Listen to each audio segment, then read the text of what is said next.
Hello, and thank you for joining the Disability Equity Office as we learn about the interactive process determining reasonable workplace accommodations. In today's presentation, we will be emphasizing the four steps of the interactive process.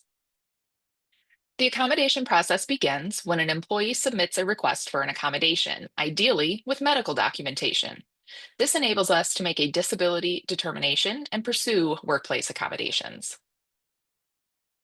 The second step involves a detailed conversation between the employee and an accessibility specialist, discussing essential job functions and potential barriers. We use this opportunity to explore and consider accommodation options. This meeting will take place without a supervisor present, but the supervisor may need to be made aware and approve the employee's absence in order to attend the meeting.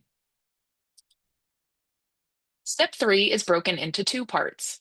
In Step 3A, accessibility specialists may meet with a departmental HR representative to discuss relevant policy information, upcoming changes like a new supervisor or upcoming building renovations, but we can also discuss unit needs and any performance concerns related to the accommodation request.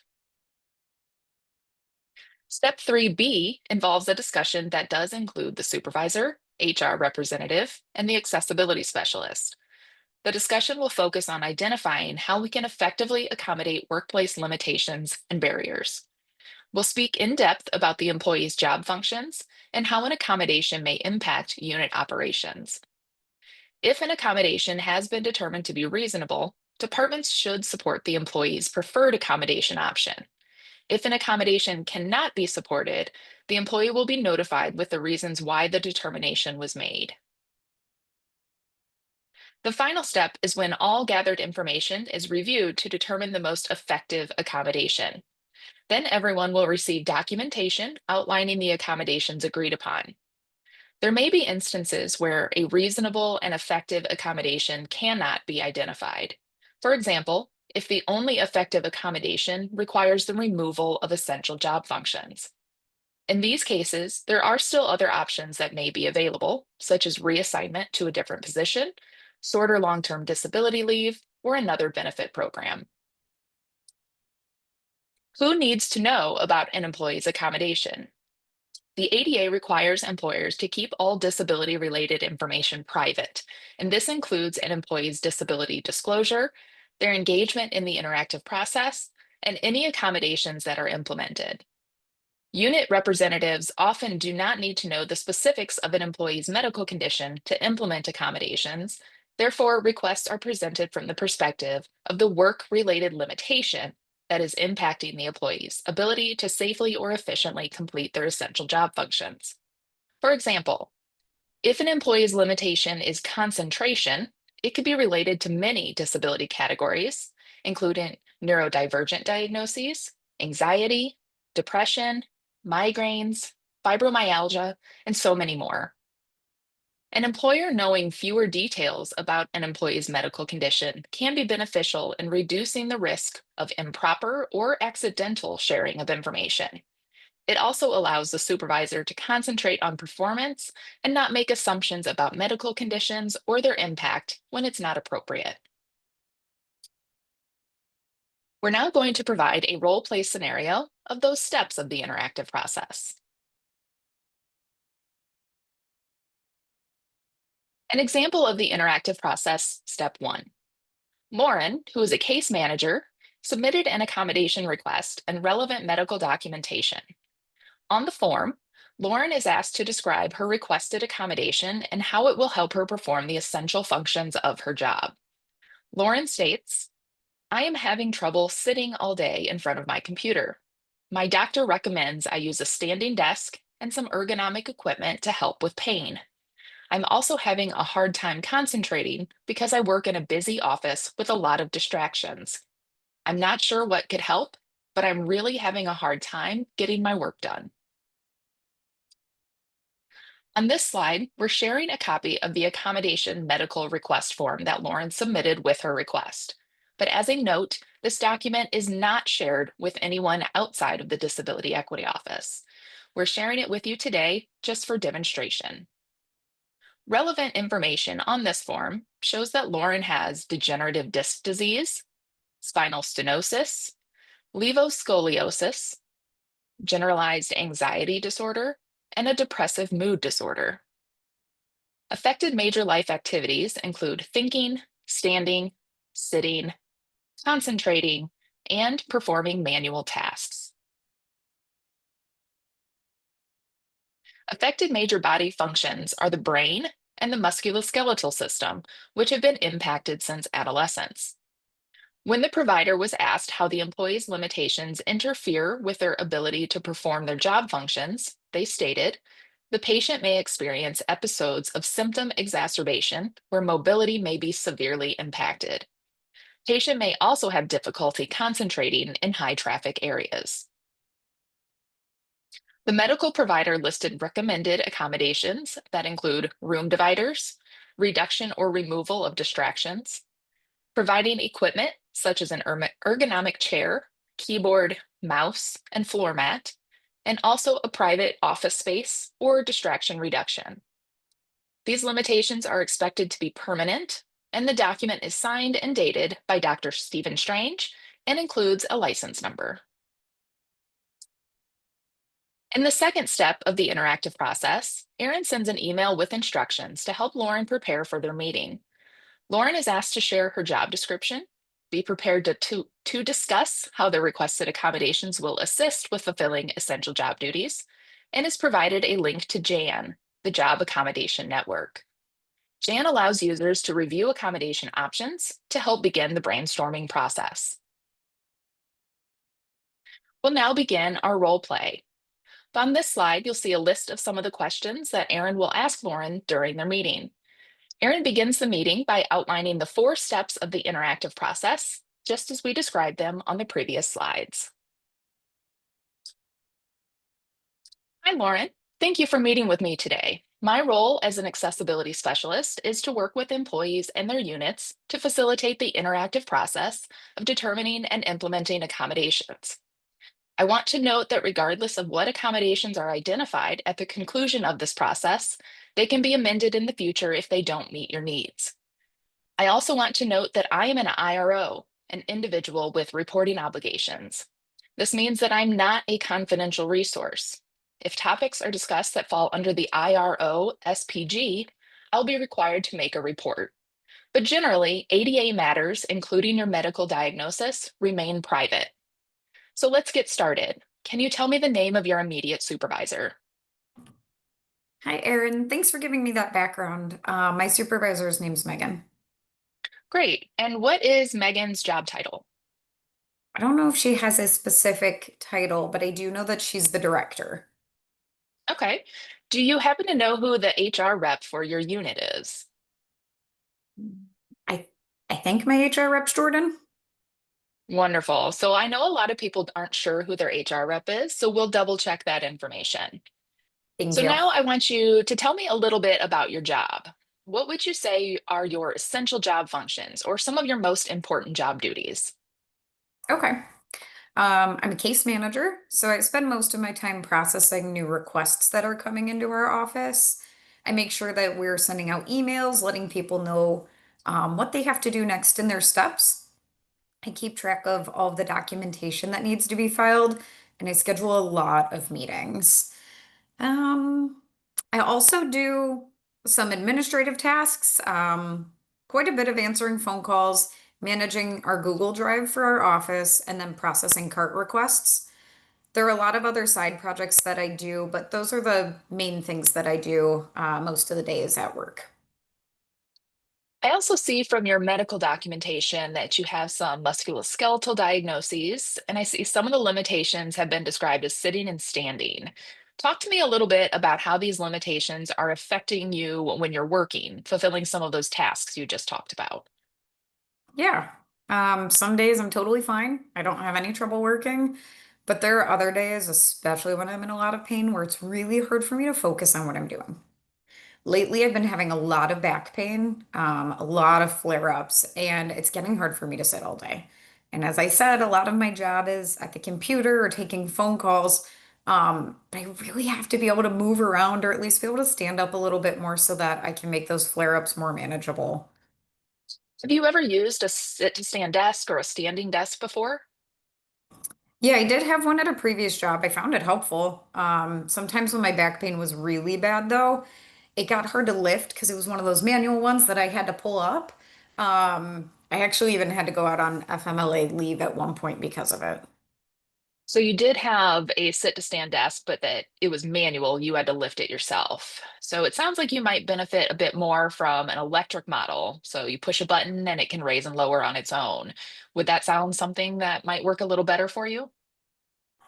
I mean, yeah, that sounds great. It would probably be a lot better for me, but I really don't want to ask for too much. I feel like those are maybe expensive or they're really heavy to get delivered. I just kind of feel like I'm asking for a lot. A lot of people really do feel that way, but if you think about it, if we're able to identify an accommodation that helps you do your work and do it without pain, you're probably a lot more likely to be able to come to work rather than needing time off or, like you mentioned, FMLA. Absolutely. I could definitely be able to work a lot better and probably get more done if I'm not in pain and having to focus on that and try to relieve those symptoms. Your doctor has also recommended an ergonomic chair, keyboard, and mouse too. How do you think those might help? Um, I'm not sure. I think we could try them out. So you spend a lot of time at your desk and on the computer. I see sometimes you have some trouble concentrating. Can you tell me a little bit more about that? Yes. So my desk is in an open part of the office. There's a lot of people that walk in and out all day. A lot of people want to stop and chat on their way to the break room too. I'm kind of in passing to those common areas. So I don't feel like I'm necessarily easily distracted, but it can be hard to tune out sometimes, even if the conversations aren't directly with me, but happening near me. Your provider has some recommendations in your documentation that look like you're trying to identify a private workspace. Do you know in your unit if there are any empty or spare offices that might be available? I'm not sure.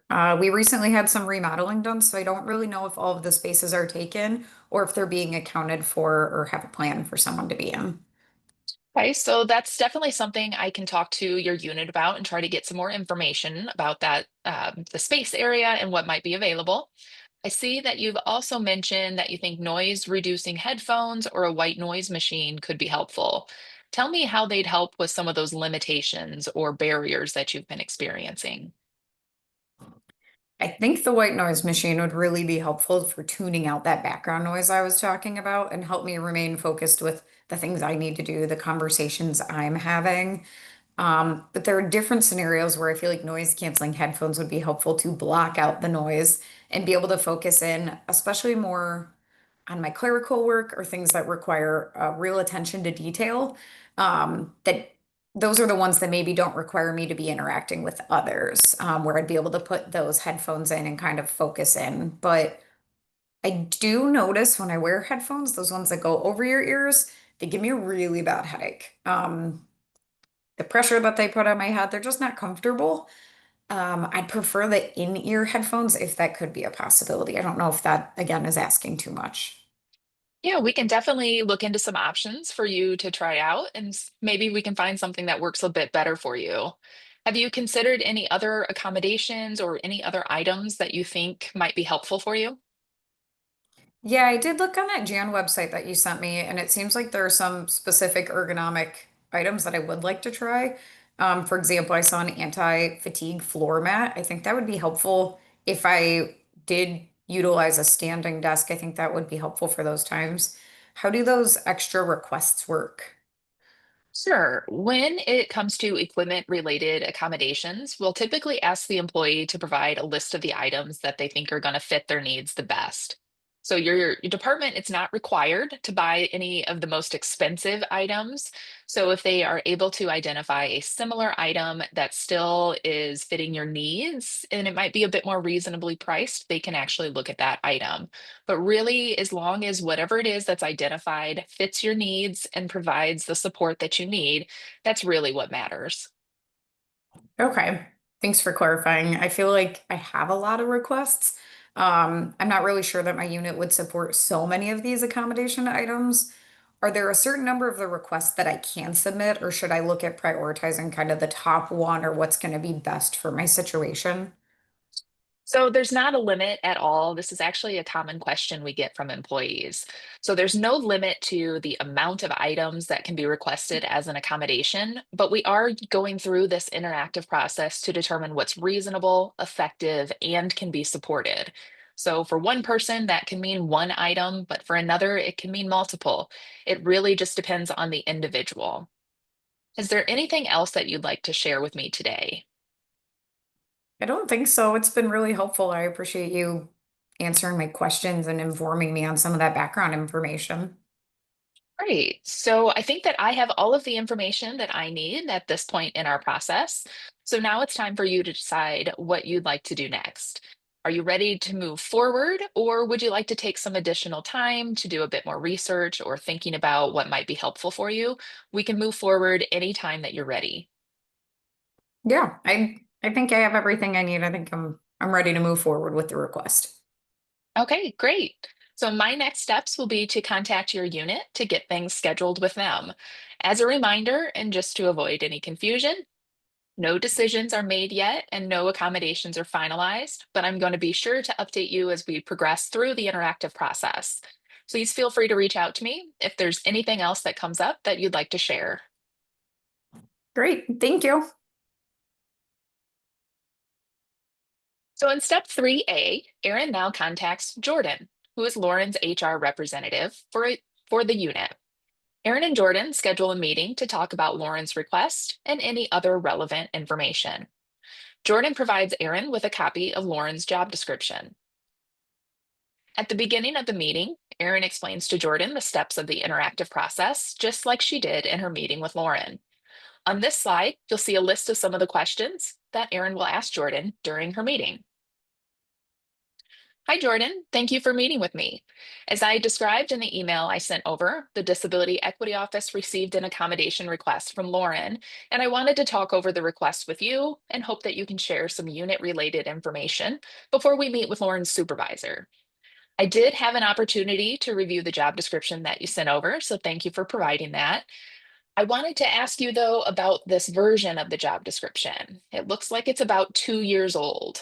Is this the most recent version of the job description, or have there been any major changes to the essential functions since Lauren began her role or within the last 2 years? Hi, Erin. Yes, this is the most recent version. I've been trying to get the job description updated, but it has been really busy in our department. However, there have been no major changes to the essential functions. We do, however, now allow employees to work remotely 2 days a week in the unit. But other than that, it's pretty spot on. Okay, great. Thank you for that information, and I can definitely appreciate how busy you are. Next question I have for you. Can you tell me if there are any known performance related issues that have been relayed either to you by Lauren or by her supervisor, Megan? So Megan has mentioned that there's been a decrease in productivity on occasion.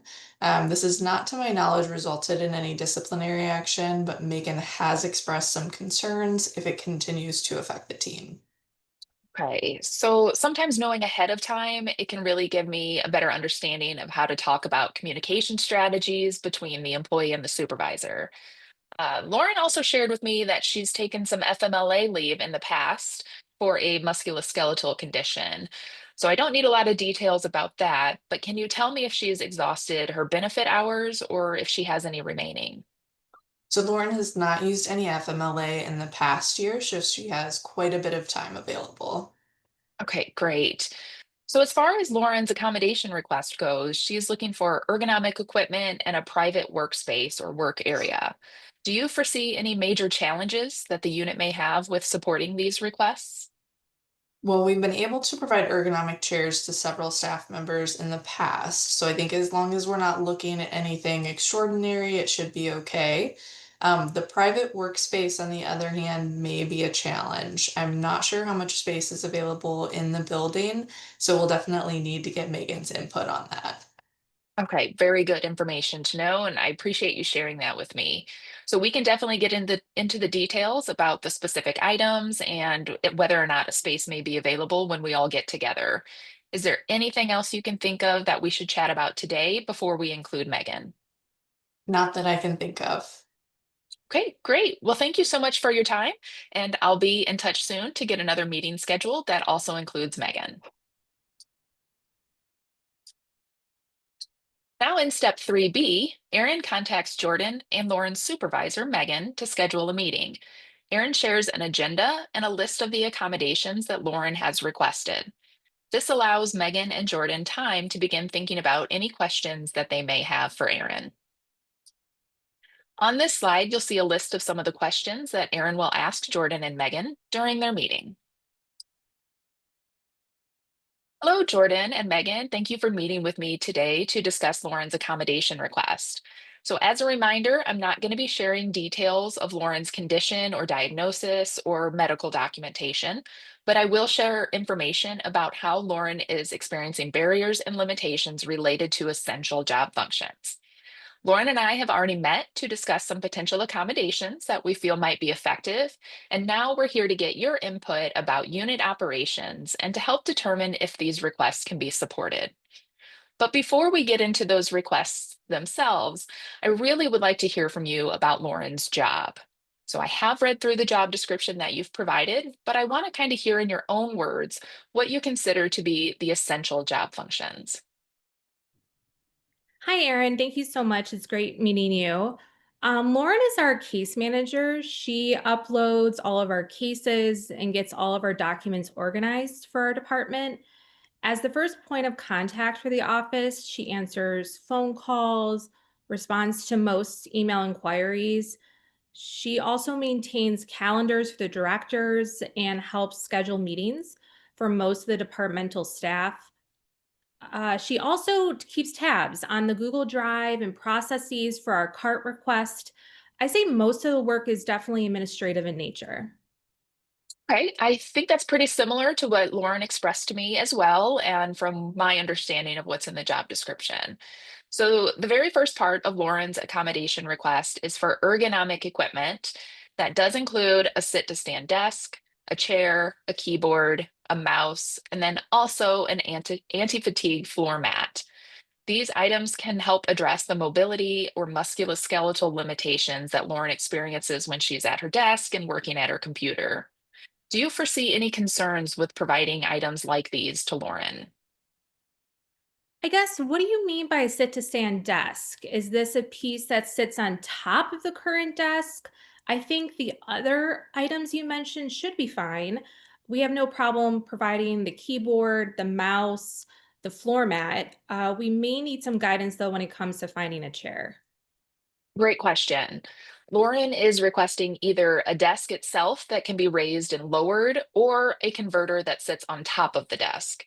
So, manually lifted converters can be really quite heavy, though, especially when you load them with all the monitors and your computer and all those other accessories. So, the recommendation would be to purchase an electronic item rather than a manual lift to best assist Lauren. As for any of those other ergonomic items, we generally recommend the employee identify a few different options they feel would best meet their needs, and then the unit can work with the university supported vendors to purchase whichever items are identified. Okay, thank you, Erin, for that additional information. I think that really makes sense. I don't see a problem then with purchasing the electronic converter and the other items that Lauren is looking for and requesting. I'll jump in as well. I agree. These seem like pretty straightforward requests, and I can talk with our purchasing administrator to make sure we're getting the right items. Can you give me an idea of the cost for the sit to stand desk? Great question. It really depends, though, on the specific item. I've seen some as inexpensive as just a couple $100s, but they can range up to several thousand. But really, what we want to do is look for the particular aspects of the item that are going to provide the support. So, really, we're just looking for something that Lauren doesn't have to lift on her own. Really, we can work with the employee to make sure that they're researching some items that should be effective for them. Okay, that's helpful. Thanks. Course. So the other request from Lauren is regarding the specific work environment. So Lauren spoke to me a bit about the limitations that she has with concentrating or maintaining focus on her work when she's at her desk. She describes it sits in a pretty high traffic area. Can you tell me a little bit about the work site or what the layout of the department is? Yeah, absolutely. Our department shares a suite with another unit. We've got about like 10 offices around the perimeter and then an open area with cubicles around the middle of the room. And are each of those offices and cubicles currently occupied? There are currently two empty offices right now, but they are earmarked for new positions the unit is currently hiring for. We hope to have those positions filled in soon. There are a few open cubicles, and that will likely stay that way, though. The unit typically keeps them available as hoteling space. And I'll add that those two empty offices will be filled soon. We're in the final stages of the hiring process now. Okay, so let's talk a little bit more about the cubicles then. How many are there? How close together are they? And how high do the cube walls maybe come up? I would say there are a total of six in two rows of three. And then each of the cubicles are connected with 6 foot high walls, roughly. I think only two are occupied as of now. And Lauren occupies one of those two? Yes, she does. Her desk is one of the middle cubes. Okay, so to address some of the current barriers of concentration and focus that Lauren talked about and that she's experiencing when she's at her desk in that higher traffic area, would it be possible for the unit to provide items like noise reducing headphones or a white noise machine? Can you explain maybe why she would need both the headphones, Aaron, and something to make noise? This is actually a question we get a lot. So, as I mentioned before, I can't disclose the medical diagnosis, and it's really important for me to speak in kind of generalities. For certain diagnoses, and depending on how they can impact an individual, as well as how their symptoms can impact them on a certain day or even a certain time of day, or even the task that they're trying to perform, noise can impact that performance in different ways. So, for example, some tasks may require less distraction, but the silence itself could be distracting. Or at other times, using a noise machine to cover or lessen those distracting noises around them could be more helpful. So, sometimes you'll see people who want to wear ear pods, but they'll play music in them. So, that's kind of another example of that as well. Does that kind of help to answer your question? Yeah, I really appreciate that answer and learning more about how the two accommodations work together. I think that makes sense. A lot of the staff actually already use one or the other of those now. So it's not a problem to get those things for Lauren as well. Okay, yeah, that's great. So I'll definitely put that in my notes. I think it might also be really helpful for Lauren, though, if we could look into how the cubicles might be rearranged. Would it be possible to move Lauren's desk out of that middle area, maybe to one of the ends of those cubes, so that she's farther away from that high traffic point? This can help reduce the number of distractions from either people walking by or holding conversations. I would say as long as that works for Lauren, that's fine with us. We can also look into maybe finding some higher cube walls if that would help, maybe connecting with facilities. We just had some remodeling done, and I think that there are some panels that could work to help her. I would agree. We should check with our facilities manager on that, but I think you're right that there are some in the building that could probably be used. That's great. And it sounds like this is something that can really be useful for Lauren if the unit could support that higher cube wall and help with that distraction reduction. Yes, I definitely think we can get these things without too much hassle. I guess the question for you, Erin, is what happens if we get these things though, and Lauren still has problems getting her work done? Great question. So, the goal of the interactive process is to identify supportive measures that can effectively allow Lauren to fulfill her essential job functions. Oftentimes, when we're able to take away some of those barriers and limitations, employees can become more effective and productive in their work. So that doesn't mean, though, that accommodation needs can't change. So if at any time in the future, either you or Lauren feel like there might still be issues, my suggestion then would be to re engage in this conversation to determine if we might be able to find a more effective solution.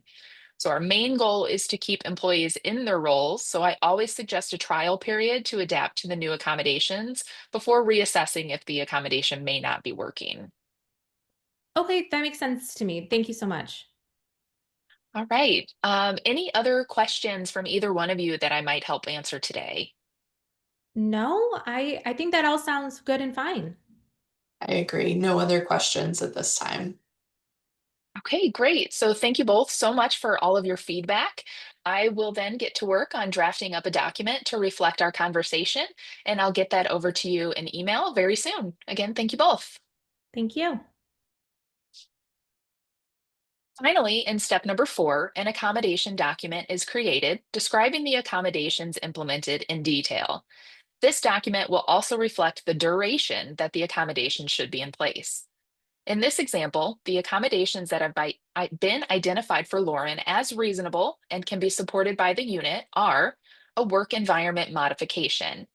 The unit will relocate the employee's current desk space to a cubicle space further from high traffic areas.